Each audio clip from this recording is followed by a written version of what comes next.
Madragoas da Amália, com António Vieira. Ora viva, sejam bem-vindos a mais uma edição das Madragoas da Amália. Muito obrigado por estarem aí desse lado para mais uma conversa. A conversa hoje com o Anísio Franco, ele é o meu convidado desta noite. Ele traz... Há uma boa razão para isso, Anísio. Isto porque traz-nos este Lisboa desconhecida e insólita, histórias que provavelmente nunca ouviu. É uma edição da Porto Editora e é o livro que vai acompanhar esta edição das Madragoas. Anísio, muito obrigado por teres vindo. Espero que te sintas bem aqui ao longo desta conversa. E eu gostava, antes de começarmos a falar do livro, gostava que te apresentasses aos meus ouvintes. É a primeira vez que estás na Rádio Amália, por isso, força. Muito boa noite a todos. É um prazer estar na Rádio Amália. Eu sou Anísio Franco, trabalho no Museu Nacional de Arte Antiga e formei-me em História da Arte, mas sempre fui um apaixonado por Lisboa. Não é o meu primeiro livro sobre Lisboa, fiz um outro antes deste, chamado Caminhar por Lisboa, na companhia de Anísio Franco, e este surgiu exatamente na sequência desse livro, porque havia qualquer coisa ainda por dizer. Nos caminhos vários que fiz pela cidade, esta cidade cheia de mistérios, havia algo ainda mais para contar. Fizeram-me esta proposta e eu aceitei, gostei imenso de fazer este livro, que dá a conhecer, mesmo àqueles que julgam que conhecem muito bem Lisboa, alguns recantos, algumas coisas vão com certeza descobrir aqui no livro sítios que nunca foram, ou que se foram, não se aperceberam das histórias que estão por trás desses sítios, e elas são realmente fascinantes. São algumas insólitas, outras divertidas, outras, digamos, algumas arrepiantes mesmo. Já lá vamos às histórias arrepiantes. A esta hora, à altura em que as Madragoas são transmitidas, é um horário noturno e por isso as pessoas ficam sempre com mais medo e ao ouvirem histórias arrepiantes. Eu gosto de assustar os meus ouvintes. Por isso já lá vamos. Anísio, antes disso e antes de passarmos ao livro, que é aquilo que motiva esta conversa e é o que mais importa, mas brevemente eu gostava que nos falasses de como é trabalhar no Museu Nacional de Arte Antiga. Ora, o museu é lá está outro sítio também cheio de mistérios, cheio de histórias intermináveis. Trabalho no museu há 26 anos, ainda não o conheço todo. É o museu número 1 de Portugal, conta a história de Portugal pelas peças que tem. Quer dizer, nós, se quisermos contar a história de Portugal, ilustrá-la, a história de Portugal, temos de ir buscar as peças que estão expostas no Museu da Arte Antiga, e é um acervo interminável. Cada uma daquelas peças, quadros, esculturas, orivesaria, tem uma história enorme por trás e, portanto, isso torna aliciante. Cada dia que eu vou ao museu, eu sinto que vou descobrir qualquer coisa nova, e isso motiva-me. Lembras-te de alguma coisa que descobriste recentemente? Eu sei que estas perguntas são sempre ingratas, que a pessoa de memória pode não se lembrar de nada. Mas há alguma coisa assim recentemente que te tenha surpreendido do lado do museu? Dentro do museu, não... É o meu próprio telemóvel. Anísio, não precisas te preocupar, é o meu. É o meu telemóvel. Lembraste de atender... Ora, deixa-me atender para eu ver quem é que está aqui. Estou sim. Muito bom dia. Sim. Ok. Já tocou. facebook.com/Madragoas da Amália. Sem acento, tudo pegado. A certa altura tive que interromper este meu telefonema, não porque o conteúdo poderia ser de facto divulgado, mas seria uma seca para os ouvintes estarem a ouvir toda a conversa. Basicamente queriam entregar-me uma encomenda e já se sabe que nisto as transportadoras, se não atendemos logo as transportadoras, depois fica... é difícil marcar outra vez e por isso eu queria despachar isto. Anísio, voltamos à conversa. Uhum. Olha, em relação... Estavas a falar da história do Museu da Arte Antiga, daquilo que tinha... Eu perguntava-te o que é que tinha surpreendido nos últimos tempos. Há várias coisas. Imaginem que aquele acidente que aconteceu há pouquíssimo tempo no museu, que houve um visitante que se encostou a uma escultura e a escultura tombou. um São Miguel, o São Miguel Arcanjo, foi para nós um susto terrível, tremendo, mas é interessante como estas coisas, como as contrariedades, os acidentes, podem provocar a necessidade de se aprofundar o conhecimento sobre as peças. E neste caso nós ficamos, depois de estudar a peça, de analisá-la, descobrimos estruturas internas da maneira como a peça era construída e, inclusive, mais sobre o próprio escultor que fez a peça. Isso foi uma das últimas grandes novidades que tivemos no museu, mas eu poderia, enfim, lembrar-me de tantas outras coisas. Todos os dias somos surpreendidos pelas peças que têm muito para dizer e, felizmente, nada ainda está por terminado. Quer dizer, há ainda muito para se saber sobre cada uma delas e espero que a geração que nos suceda no museu venha a descobrir ainda mais sobre elas. Elas deixam espaço para a investigação, para o conhecimento que julgo que temos ainda muito que saber sobre aquelas peças daquele museu. Também ainda temos muito para saber a propósito deste livro, Lisboa Desconhecida e Insólita. Anísio, eu proponho que olhamos aqui para o indício, eu acho que é uma boa, temos tempo, por isso é uma boa maneira de falarmos de algumas das histórias. Obviamente não vamos falar de todas, vai ter de adquirir o livro para saber todas as histórias, é essa a ideia, mas há aqui uma outra história que podemos contar para fazer crescer o apetite para a leitura deste livro. E eu vou aqui pelos títulos mais apelativos, Anísio. Há aqui um que diz: de onde vem a luz do estádio? É uma pergunta curiosa. De onde vem a luz do estádio, Anísio? Pois é. Essa é uma pergunta bastante curiosa e que a maioria dos lisboetas, mesmo os benfiquistas, por exemplo, obviamente o estádio que estamos a referir é o Estádio da Luz, não sabem. As pessoas julgam que o Estádio da Luz se chama Estádio da Luz porque tem os lampiões, não é? A luz do estádio não é bem assim. Na verdade, prende-se com uma história bem mais antiga. Não se sonhava com futebol sequer no século XIV. Há um homem que trabalhava no Algarve e é levado por corsários. Imaginem, mete piratas e tudo, esta história até piratas mete, é levado por corsários para o norte da África e está preso à espera que os resgatem. As pessoas eram levadas porque se esperava que alguém os fosse lá buscar e que para os ir buscar tinham que pagar um resgate. Ele, como não era propriamente a pessoa endinheirada, nem a família, nunca mais pensou em voltar e estava muito triste e fez várias preces à Virgem e diz que a Virgem lhe apareceu em forma de luz, lá no norte da África, em Marrocos, imaginamos, e que dizia que bem perto do sítio onde ele morava, em Lisboa, que deveria ver um sítio onde apareceria uma luz, onde deveria aparecer uma luz, e que estava a aparecer constantemente essa luz, e que nesse sítio ele deveria construir uma capela à Virgem. E assim fez. Ele prometeu que faria uma capela dedicada à Virgem Maria e aparece na casa dele, ainda com as grelhetas, quer dizer, as correntes da prisão, aparece naquele sítio e soube imediatamente que ali na vizinhança de Carnide, ele morava em Carnide, estava a aparecer constantemente uma luz no monte. Ele, sem contar nada a ninguém da aparição, mas tentando cumprir a promessa, foi até ao sítio onde a luz aparecia. E, de facto, encontrou o sítio de onde irradiava a luz. Contou depois à mulher e a um primo e, com a ajuda deles, escavaram no sítio onde havia a luz e encontraram uma imagem da Virgem naquele sítio.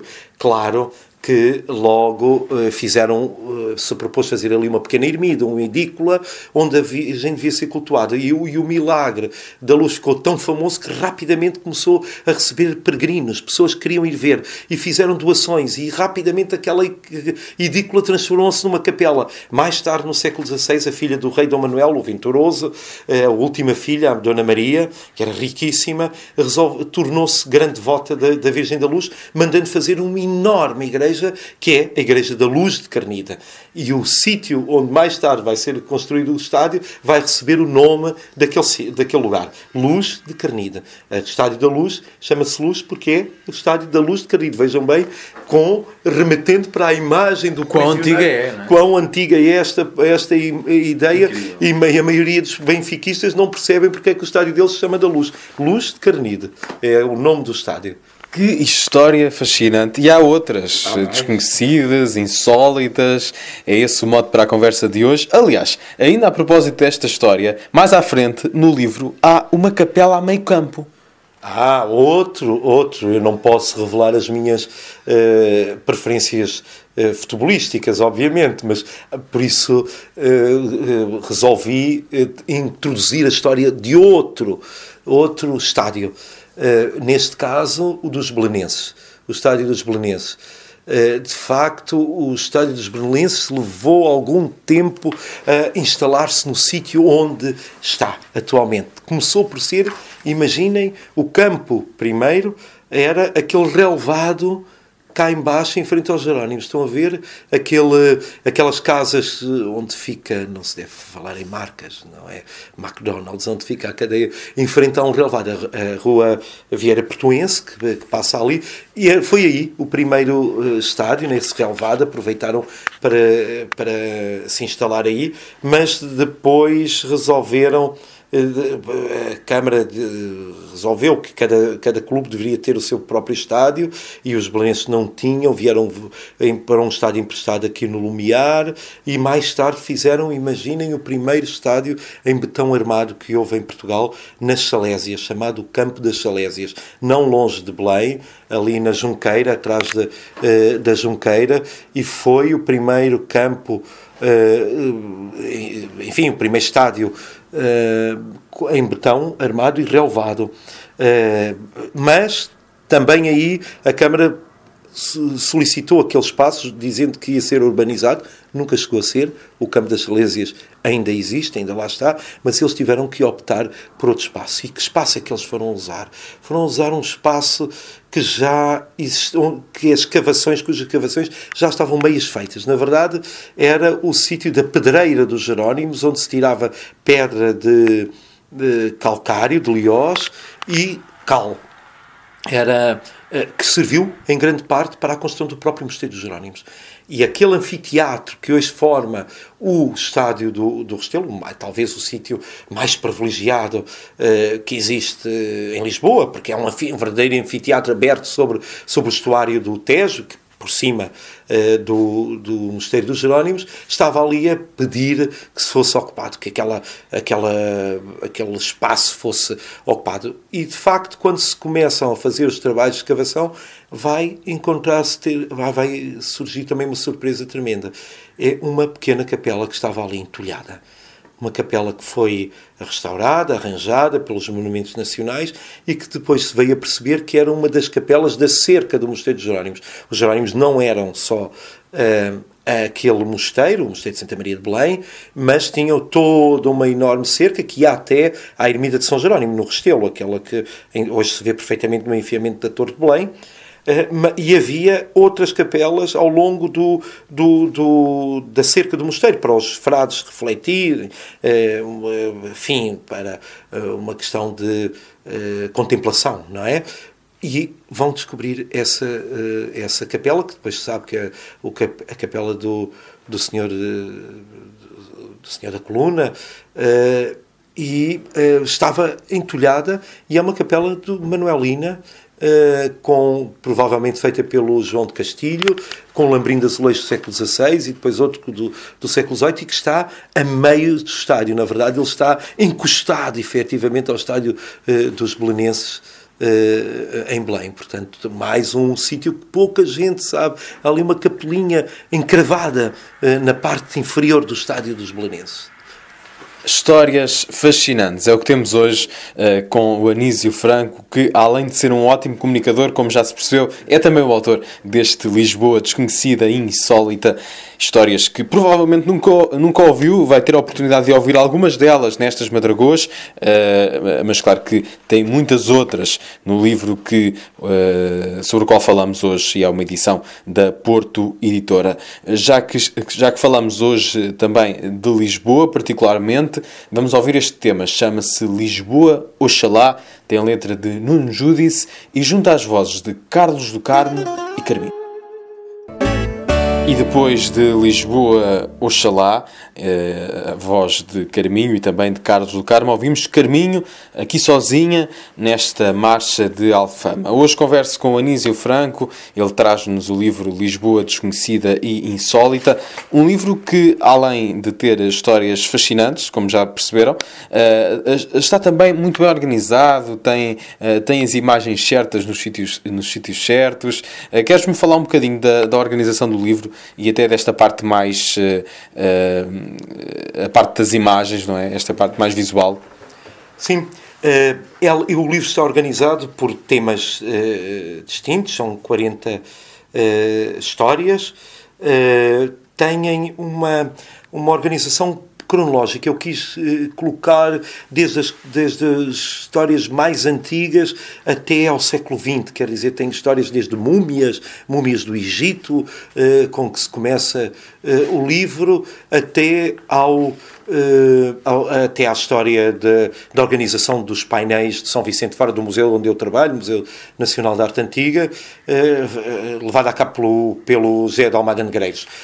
Depois, houve uma preocupação efetiva com a ilustração, porque apesar de estar a escrever e a descrever cada uma das histórias, e tento fazer da forma mais direta possível e mais agradável ao leitor, mas era necessário, inevitavelmente, algumas imagens, porque algumas são tão insólitas que as pessoas podiam achar que era uma invenção minha, que podia ter passado pela minha cabeça e eu, de repente, estava a fazer lucubrações que não eram reais, então eu tentei, em cada uma das histórias, juntar imagens reais, né, de cada dessas histórias. Por exemplo, a Cripta do Sacramento, com as suas múmias, é quase impossível imaginarmos que debaixo da Igreja do Sacramento, ali ao Chiado, na Rua do Carmo, na Rua do Sacramento, exatamente, que em Deste do Carmo, esteja uma cripta carregada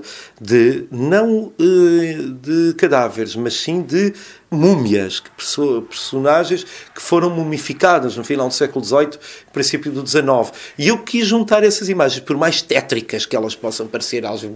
Claro que algumas pessoas acharão algo tétrica esta história, mas também, ou, por exemplo, o mártir Vitório, que está, imaginem, dentro da sede do partido CDS, do CDS-PP.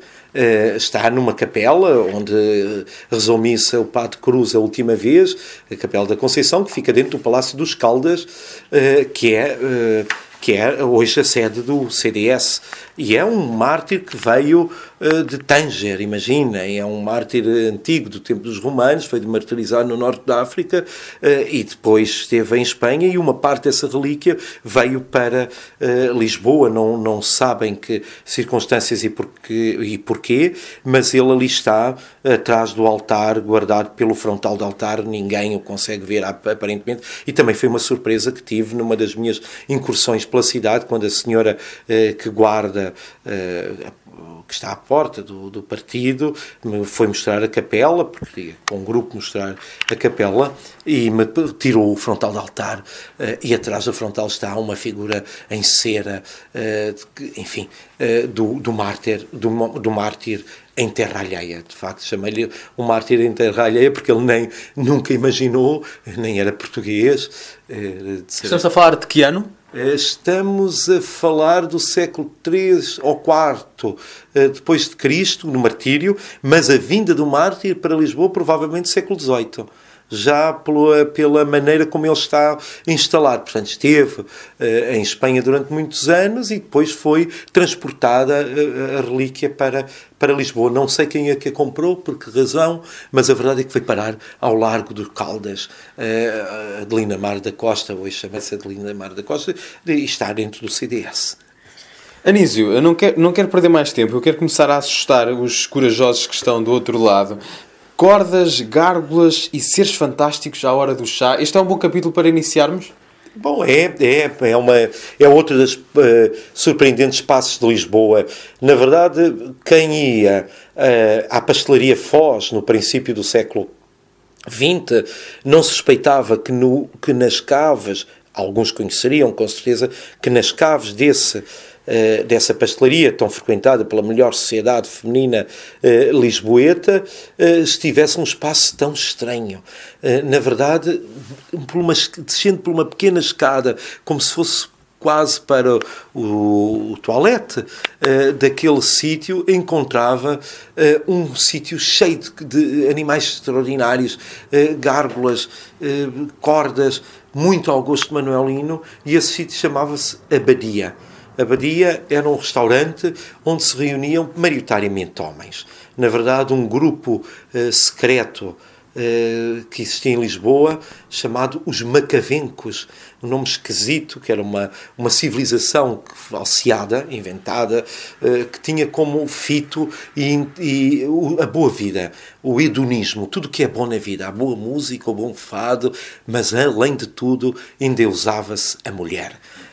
Todo o bom macavenco tinha de ter pelo menos 1, 2, 3, 4 amantes, e havia regras muito estranhas, algo libertinas, que não era permitido tomar a amante mais do que 2 vezes, sob a pena de ser castigado pelo Clube dos Macavencos. Eles reuniram-se várias vezes neste sítio críptico, nesta cripta, digamos, e também, enfim, não só. Aquele sítio prestava-se a sociedades secretas. Diz-se também que bastantes, digamos, daquela sociedade secreta que ainda hoje funciona, que é agora falo de uma palavra, eu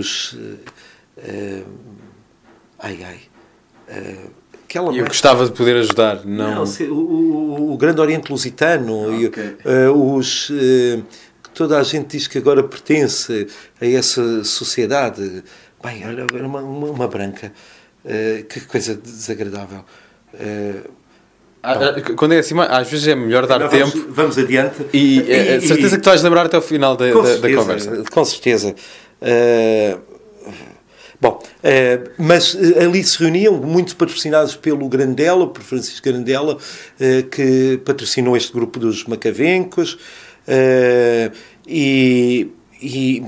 enfim, tinham encontros bastante interessantes. Os Macavencos que chegaram a publicar um livro de receitas culinárias, porque era exatamente isso, tudo que era bom na vida que se devia desfrutar, e mais do que isso, houve um elemento dos Macavencos que foi para a África e que resolveu implementar uma aldeia macavénquica.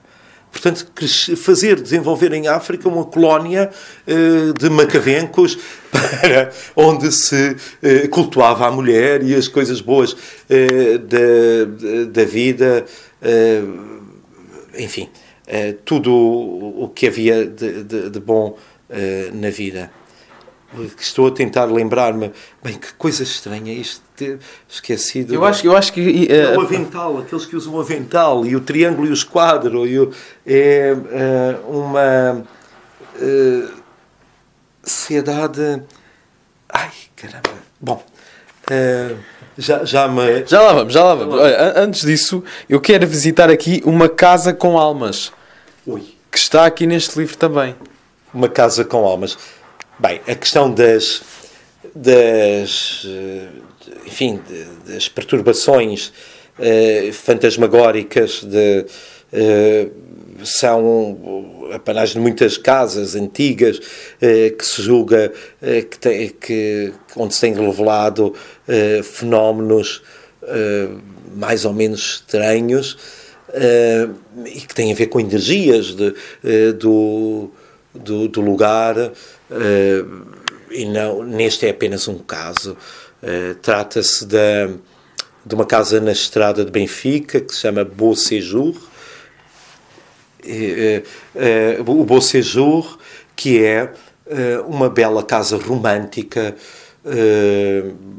que hoje é onde funciona o Gabinete de Estudos ao Liciponense, hoje o Liciponense em Lisboa, e que foi construído, enfim, redecorado pelo Barão da Glória. Ele era muito amigo do Bordal Pinheiro, da família Bordal Pinheiro, quer do Colombano, quer do Rafael Bordal Pinheiro, e dizem quem lá trabalha que há alguns fenómenos que não conseguem explicar. Por exemplo, deslocam-se caixas de documentação, enfim, acendem-se luzes, e mais grave é que uma vez um dos funcionários que estava de guardaria à noite ouviu grandes bates na porta, perguntou quem era, e contaram-me que ouviu claramente uma voz do lado exterior a dizer: o Barão da Glória.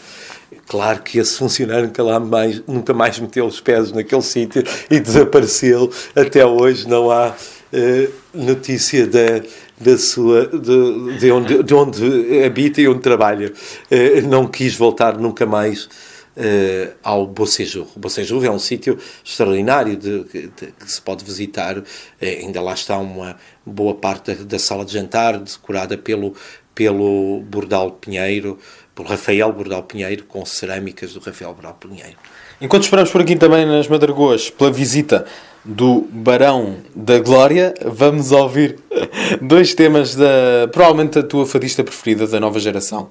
Vamos ouvir a Gisela João com dois dos temas que fazem parte do último trabalho da Gisela. Chama-se Nua, esse disco, e vamos ouvir primeiro Lá na Minha Aldeia e depois Naufrágio. E entretanto, aproveito para dizer, já nos lembrámos os dois, estávamos a querer falar da maçonaria, daquelas coisas óbvias que nem sempre surgem, aquelas brancas, enfim, que são, aliás, até que condizem com a hora em que este programa é transmitido. Já é um horário mais tardio, as cabeças estão mais cansadas e, portanto, nos lembramos de tudo, e muita coisa se lembra o Anísio, que nos está a contar aqui, sem recurso a cábulas, várias histórias que estão incluídas no livro Lisboa Desconhecida e Insólita, uma edição da Porto Editora. Vamos lá então ouvir a Gisela João com...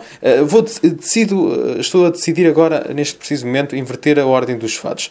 Primeiro Naufrágio e depois Lá na Minha Aldeia. Lá na Minha Aldeia, Gisela João. Continuamos a conversa com o Anísio Franco a propósito destas histórias. Muitas delas provavelmente nunca ouviu. Eu estou a ser surpreendido com muitas coisas.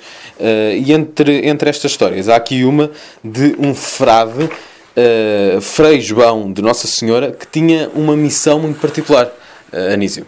Pois tinha, ele meteu-se na cabeça, ele era um frade poeta e era conhecido em Chabregas. Ele era um frade ali dos franciscanos de Chabregas e andava pela cidade de Lisboa a tentar convencer que a Nossa Senhora, que ele tinha tomado um nome, ele São Frei João de Nossa Senhora, era mãe de todos os homens.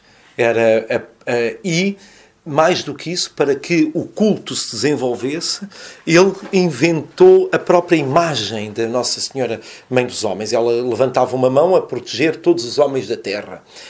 E foi distribuindo pagelas para esse culto, angariando dinheiro. Ele andava sempre com uma imagenzinha pequenina. Ele tinha uma figura alcaricata, para além.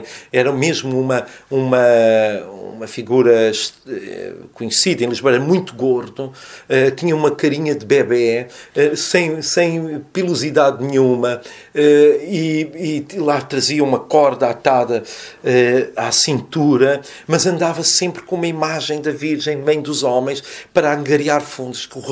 Conseguiu recolher fundos para essa imagem e pediu a um escultor conhecido de presépios, o António Ferreira dos Presépios, ou Ferreirinha de Chelas, que fizesse uma imagem.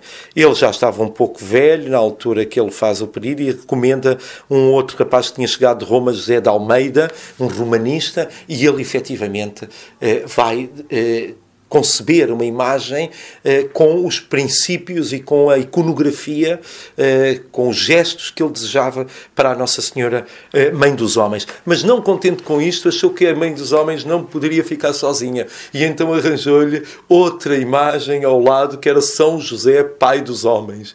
E, portanto, ele tinha de fazer também uma imagem com São José e as duas acasaladas. E assim estiveram durante muitos anos, até à extinção do convento de Chabregas. Hoje é o Teatro Ibérico, em Chabregas, onde hoje está instalado o Teatro Ibérico, e as imagens estiveram juntas até essa altura, depois foram vendidas, estiveram num palácio em Lisboa e muito recentemente foram vendidas e separadas. Finalmente as duas imagens foram separadas. Nós ficamos a saber, por vezes da pior maneira possível, que as pessoas que estão na Assembleia da República têm segredos. Mas a própria Assembleia da República também tem segredos. Por baixo da Assembleia da República há segredos para contar. É verdade. Eu diria que aquele sítio sempre foi um sítio algo carregado, como dizem algumas pessoas. Por isso é que a paz nunca reina naquele lugar. Eu tenho a ideia que há ali forças telúricas que impedem a harmonia naquele espaço. Não é para menos, porque debaixo do hemiciclo da Assembleia da República está uma cripta de uma família não muito querida para os portugueses e que sempre desejaram estar ali sepultados. Na verdade, foram considerados desde a restauração uma família proscrita. Eles foram devotados ao esquecimento, aquilo que os romanos chamavam damnatio memoria. Isso quer dizer a memória esquecida. De propósito, foram esquecidos propositadamente porque eles descendem de uma figura que algumas pessoas conhecerão, chamado Cristóvão de Moura. Cristóvão de Moura foi um grande partidário do Filipe II e foi um dos grandes figuras que ele serviu de espião ao Filipe II, porque veio a ser primeiro de Portugal, para angariar famílias, para trazer para a causa e o apoio do Filipe II, as famílias principais de Portugal, para apoiarem aquela sucessão de Filipe II, que era mais do que lógica e real. Ele era de facto o verdadeiro descendente, já que o Sebastião não deixou, Dom Sebastião não deixou descendência, e essa figura depois teve, claro, cargos importantes em Espanha, quer dizer, já com a Espanha toda unida, com a Península Ibérica toda unida, como aliás nunca deveria ter deixado de ser, para meu ver, não é? Nós somos ibéricos, mais do que tudo, e vai para Madrid, onde terá cargos fundamentais e importantes. Os filhos dele continuarão a ter cargos muito importantes, são conselheiros do Filipe III, por exemplo, mas nunca se esquecem da sua origem.